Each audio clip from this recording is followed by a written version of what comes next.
Hello everybody, it's Wyvern here with another bit of Total War Warhammer 2 Quick Match gameplay. This time around we are on the map Kelp and Cold Dust for a little bit of Greenskin against Beastmen action.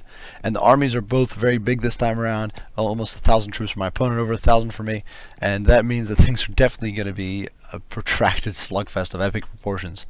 So, for my lord this time around, I did decide to do something a little different for once. Instead of running good old Azag, who I tend to rely on as almost a crutch, I decided to bring Wartsag. Now, Wartsag is no match for Azag as far as straight up combat stats go. Besides his charge bonus, which is pretty impressive, especially when mounted on Spleen Ripa, he's not really all that good. He does have armor piercing, and that is about it, which armor piercing is nice for a caster, but that is really about it for him.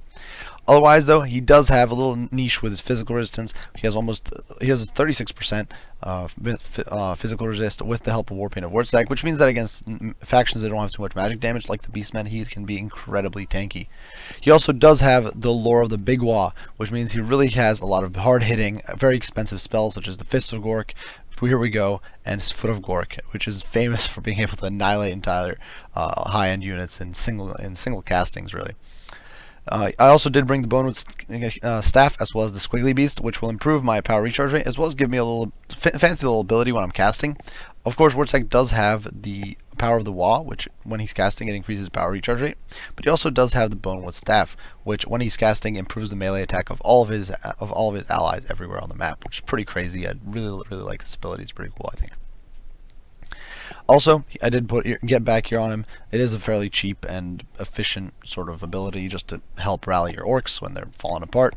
And then I did bring the Wartsag's Revenge, which is 50% miscast chance increase. And Beastmen do tend to bring at least one caster of some sort. So oftentimes this is nice if they're trying to overcast some sort of spell. You can really capitalize on it with Wartsag's Revenge. And finally, we do have the Effigy of the Git, which is the only snare, or the only net, I should say, because of course there are the smoke bombs that the greenskins do have, and it's really potent. It's basically a Spirit Leech comboed with a net of a Mintok. Essentially, for 15 seconds your enemy can't move, and they are going to be taking damage. This makes it really potent against single targets, though not as good against more sort of masses of troops. In that case, it's more just useful as a long cooldown net.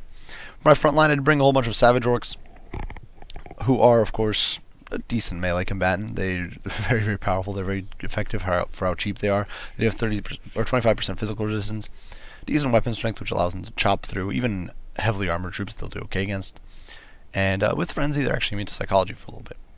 And against the vast majority of the Beastmen, infantry, and even their high-end monsters, like Minotaurs, these guys will actually do really well just chopping through them. And they are backed by a Night Goblin Shaman to debuff my enemies, as well as to give me the access to the Wand of Jet, so I really should not be struggling to get Winds of Magic this game. He also does have the Itchy Nuisance, as well as Sneaky Stabbin', both of which are really cheap and really powerful spells in their own right, and they definitely supplement, I think, Wartsag's Lore of the Big Wa very well. Two units of Black Horse do kind of stiffen up my front line of Savage Orcs, and I will definitely need them in this game, since they're the only unit I have that can efficiently counteract Bestigors. In the back line, I do have a mix of 2 units of Goblin Archers as well as the Rusty Arrows, who are basically almost a must pick. They're very potent with their access to armor sundering arrows. Out on the flanks, we do have the good old Orc Boar Begins on one end, as well as Orc Boar Begins and Force Goblin Spider Riders on the other. These guys are really there to counter me large, counter Gorbles, counter Minotaurs, that sort of stuff. And up in the front, we do have the Mogreb's Mangy Routers, who are going to be poking and prodding away at the Bestigors, even as they take a nasty hit from the Cygor. For my opponent, he did decide to go with a caster-heavy build himself, or caster-centric build himself, I suppose, bringing Malagor the Dark Omen. Now, he's become much more popular with the buffs to the Cygor's accuracy. He's definitely rather tanky. His combat stats are not quite as good as Wartsag, so they're still not terrible by caster standards. And he does have some pretty good power recharge rate abilities, both Arcane Conduit as well as Unholy Power. My opponent also did bring Savage Dominion, which is a very powerful spell. It allows him to summon a Cygor, and we can see the first one being summoned here. He can also summon a second one later in the game if he gets enough Winds of Magic. You can see over here the Bestigors are going to take a bit of a beating from the Mogreb's Mangy Marauders and their armor-piercing arrows, and they've already actually lost a handful of models there. My opponent also did bring a Cygor. This has basically become a must-pick or a mainstay of Beastmen gameplay as of late. It's a very powerful unit. It's become much more accurate in Mortal Empires, and it's become an absolute menace to deal with. Whereas frontline, my opponent has a whole bunch of Bestigors. He did not bring any heroes, and Bestigors can actually trade really effectively with Savage Orcs. They have very good armor, they have decent mobility, The armor-piercing weapon strength is not too important, but the main thing is that they have armor, which means that they can tank through the Savage Orcs really well, especially when stacked on top of their high per model HP. For his backline, my opponent is definitely going a little lighter with only 2 units of Ungor Spearmen and 2 units of Gors. Of course, the Gors can do okay against Savage Orcs, though there's still no match for them in a straight-up fight. And otherwise, they can definitely harass my backline and just be a nuisance that way. On the other flank, my opponent does have a hidden cavalry contingent of 2 units of Chaos Warhounds with poison, as well as 3 units of Centaurs with Great Weapons, which could absolutely slice and dice through my poor Black Orcs. And as you can see, my opponent is already focusing on the Black Orcs with the Cygors, just trying to whittle them down and knock off model after model. And it's going to be a major problem for me, as these Black Orcs are really the mainstay of my army as far as dealing with Bestigors goes. As we can see over here, my opponent does throw some rocks down on the poor Mogreb's Mangy Marauders, but I'm kind of ignoring them, as I'm accepting the fact that I'm going to have to tank a few hits as I close the distance. You can see the Black Orcs that take a few losses, and now see my opponent's cavalry contingent swarming out of the woods. I do start to run away with the Orc Boar big guns, but unfortunately, the poor pigs really cannot run anywhere near fast enough to outrun them, and they are going to get ridden down by the hounds without getting their charge bonus off. So big mistake there for me, even as the frontline engagement is breaking down. One of my units of Black Orcs is already crippled, and my opponent has definitely managed to whittle down my Savage Orcs and get a favorable engagement there. Over here he does get a lovely catch on my Orc Boar Boys. Unfortunately, he's going to pay very heavily for it.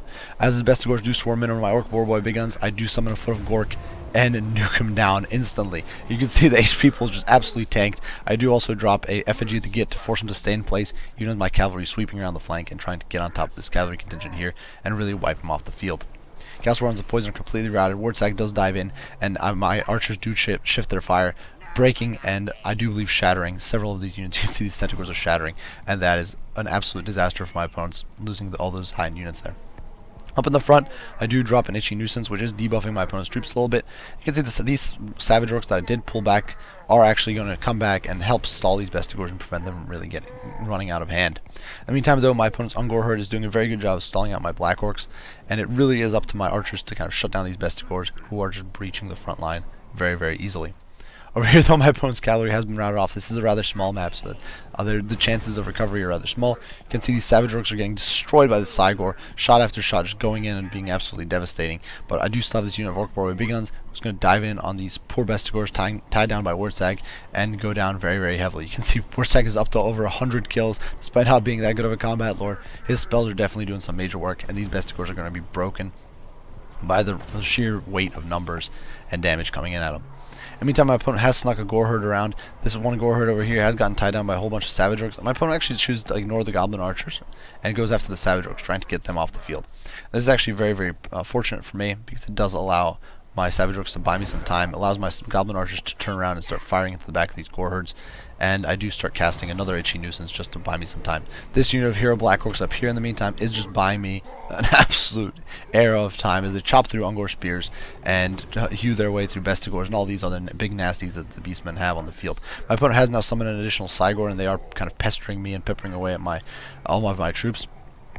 But I managed to secure a route on the Gore Herd. I've definitely kind of managed to isolate and divide up my opponent's troops and make sure that they don't get too much value. Fortunately, or make sure that they don't manage to kind of work together all too effectively. Unfortunately for me, though, you can see that the bar is slightly in my opponent's favor at this point, and my unit of Black Orcs over here that was so courageously holding out is now going to rout and be completely destroyed or very heavily damaged. Over here, these Bestigors are being hunted down by the Forest Goblin Spider Riders, who are nowhere near good for killing Bestigors, but they can sort of pursue them and hopefully rout them off the field. In the meantime, you can see over here the archers are just wailing on these Bestigors. They are, of course, the Rusty Arrows are debuffing them and ensuring that the normal Goblin archers can do an okay amount of damage to them. I'm hoping to shatter these Bestigors very badly, because I simply do not have the staying power really to deal with these high-end, heavily armored troops. In the meantime, this Cygor is slowly but surely expiring, just being whittled down by its disintegration. And over here, the Forest Goblin Spider Eyes are actually doing an okay job of just beating down this Bestigor herd slowly but surely.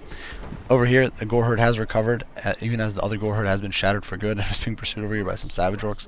And now we are kind of launching another last-ditch sort of push up the hill, trying to get through these Ungor Spears and really bust through my opponent's defenses. Fortunately, my Orc Boar Boy big guns are actually being terrified by the Cygors, and that's a major problem for me. I am simply leaving these Cygors to disintegrate on their own, having decided they're not enough of a threat, and I'm going to start focusing my archery fire all on this single Cygor that is my opponent's actual normal purchased Cygor. Over here, the Bestigors have been routed off by the Force Goblin Spider Eyes, who I now retask with chasing after my opponent's backline, as I do manage to catch Malagor with the help of Effigy of the Git. And he's definitely, Malagor is obviously not the best of combat lords, so he'll definitely take a bit of damage if I'm able to get on top of him. Over here, the Cygor is meanwhile getting kind of slowly but surely shot down, though it is fighting, slugging out with Wartsag as well as the poor Night Goblin Shaman, who really are not particularly great against the Cygor. However, this Cygor will shortly go down. You can see it's disintegrating, and it does finally topple over.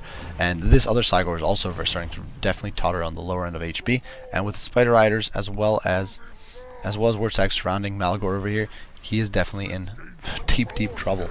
However, the Cygor does come in and chases me away, and I'm simply not willing to fight it with a bunch of Spider Riders. Really, they don't stand a chance at all. However, slowly but surely, you can see the bars somewhat moving in my favor. My opponent still does have a rather potent herd of Bestigors over here, and a lot of it is being skewed simply by the presence of the Cygor in the center there. In the meantime, the backline, once again, we are sweeping away the Gore Herds. The Black Orcs are doing a stellar job at simply beating the snot out of lighter armored troops, much like the Bestigors did with my poor Savage Orcs. So, I have also managed to kind of drive off these Ungor Spears. They're shattered, and this leaves my opponent on this sort of pocket of troops here in the center that I now have to try to breach. Though it does appear that finally the balance of power is somewhat shifting in my favor, and I'm definitely kind of have a little bit of hope here that I might just be able to pull through. Over here, this Gobos did try to kind of sally forth and distract my opponent. I managed to drag away the Ungor Spears with the help of Wartsag, and just kind of buy myself a little bit of time, and opening up a path for the Savage Orcs, as well as the Orc Warboy Big Guns, to really get on top of my opponent. Over here, the Cygor obviously does not have very good melee defense. It's one of its weaknesses. It only has a melee defense of 17, which makes it absolutely pitiful against a lot of targets. And with the help of my archers, as well as the Orc Warboy Big Guns, I'm really hoping to bring this normal Cygor down to size and really just kind of cut it down as best I can. I'm simply ignoring this one, waiting for it to disintegrate, and that's really my hope, my best bet. Fortunately, Terror does kick in and simply rounds off these poor Orc Warboy Big Guns. And finally, though, my opponent's Summon Cygor does topple over, and that really is kind of limiting my opponent's options. Unfortunately, I'm also kind of in a rough spot. I'm really left now at this point with Wartsag, a bunch of shooting, and a very small pocket of infantry, as well as these Forest Goblin Spider Riders who have been absolute MVPs this game, sitting out over 50 kills, and now jumping into the fray, going after these Ungor Spears. Seeing my opponent is going to be bringing back these Bestigors, I do pull out with the Spiders, who are of course very quick on their feet, and go after the Bestigors. Of course, Bestigors are not a good target at all for Spiders. I'm not entirely sure what the armor piercing values on Spiders are. We can try to find them, weapon strength. Armor piercing goes 6, but crashing into the Bestigors at full charge with the backing of Wartsag does mean that I'm simply able to kind of steamroll these Bestigors, force a break, because their morale is too low, and nowhere near a Lord, and they do kind of rout off, and I'm able to chase them off the map. In the meantime, the Black Orcs have come back, and they are just chopping their way through these Ungors, and really trying to bring this Cygor down very desperately. I have pretty good confidence in Wartsag's ability to beat Malagor if push comes to shove in the late game. Malagor popping Arcane Conduit here, but because he doesn't have any spells, it actually means he's not really able to make use of that Winds of Magic, and that is definitely a lifesaver in this situation. In the meantime, I do get another Effigy of the Git on Malagor, and I do try to kind of goon him, just charge him with a Wartsag, and just try to focus him as hard as I can, because, of course, if I could assassinate Malagor, that would be a huge win for me. Unfortunately, that is not to be, as Malagor does run back to the Cygor, which is also routing off my Forest Goblin Spider Riders with Terror. Meantime, it's with his Throne Rocks, it is kind of routing off my Orc Warboy Big Guns. These Goblins are very low on HP, these Savage Orcs are basically broken, and really will struggle to engage. Of course, Black Orcs or Savage Orcs do have immunity to psychology as long as Frenzy's up, but they've long ago lost Frenzy, and they really will never be getting it back. Over here, the Cygor is still doing well, actually sitting at over 1,000 HP, though finally getting whittled down by arrow fire. And the Cygor actually has almost over 100 kills. It's pretty crazy. Wartsags are just getting a nasty charge there and really kind of puts the hurt on it. And now it is finally kind of being brought down to heal. You can see the Spider Riders coming in for coup de grace, and right before it ends, right before they manage to land their hits, the game does end with a shatter from my opponent. So, a very close game, a great game. I really had a lot of fun, and just running around with Wartsag, getting that fun, nasty good for Gork. That was really pretty fun moment for me. I just had a lot of fun trying to do some good old greenskins against the Beastmen. It was definitely an interesting matchup. The Beastmen have become much more competitive ever since they got their Cygor buffs, and it's made them a very brutal opponent to face off against. As you can see, the Cygor landed almost 160 kills. In my case, Some of the Black Orcs carried very hard. Some got completely destroyed by the Cygors, and that was very, very brutal for me. The Orc Boar Big Guns actually performed rather well, and I was definitely impressed by the Goblin Archers as well as the Spider Riders, just how much they contributed to that win there. Of course, Schwartzag himself basically carried a very large chunk of the match by annihilating 3 units of Centaurs and a Chaos Warhound unit, without which I would have been in very, very deep trouble throughout that game. Obviously, I think that if I hadn't landed that, that this definitely, I think, is a bit of a lesson. Don't allow yourself to clump up on one unit, especially when there's a Foot of Gork in play. Warzag is not the most common pick, but sometimes you will see him. Sometimes you'll see an Orc Shaman, and in either case, you can get absolutely pounded into oblivion, as happened here. For my opponent, I do definitely, you can see the Bestigors did some crazy work, and even the Gors actually got some work done, kind of chopping their way through some of the poor Savage Orcs and those sorts of units. The Ungor Spears definitely kind of held off my Black Orcs, buying enough time for the Cygors to keep doing work. So that was definitely very, very potent. Do I think this is necessarily the best build for Orcs? Maybe not. It's perhaps not the most efficient, but definitely it was still a lot of fun. And I think this was definitely a rather fun game. It was also kind of cool to see a game where both of us brought a Caster Lord. We weren't really relying on heroes or weren't relying on heroes too much, or big combat heroes or big combat lords or anything like that, like what you see with Morgr or Azag. Both are much more combat oriented than either Wartzag or Malagora. That was lots of fun. As you can see, the losses were neck and neck, and it really came down to the wire with the Goblins kind of coming through to pepper down that last Cygor and really decide the game. So I do hope you guys enjoyed the video. If you did, be sure to like and subscribe down below. If you have any comments, criticism, any questions like that, be sure to leave your comments and down in the section below. As usual, guys, I do appreciate you all for watching, and I will see you all in the next one. Over now.